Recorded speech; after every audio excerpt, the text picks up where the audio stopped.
Assalamu alaikum wa rahmatullahi wa barakatuh. Welcome back to Purely Islamic.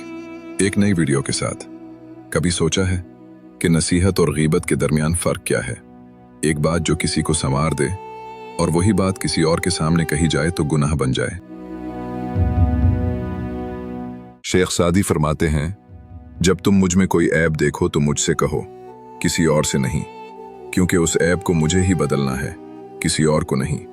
मुझसे कहोगे तो ये नसीहत कहलाएगी और इस पर अजर लिखा जाएगा, और अगर किसी और से कहोगे तो वो गीबत बन जाएगी और इस पर गुनाह लिखा जाएगा।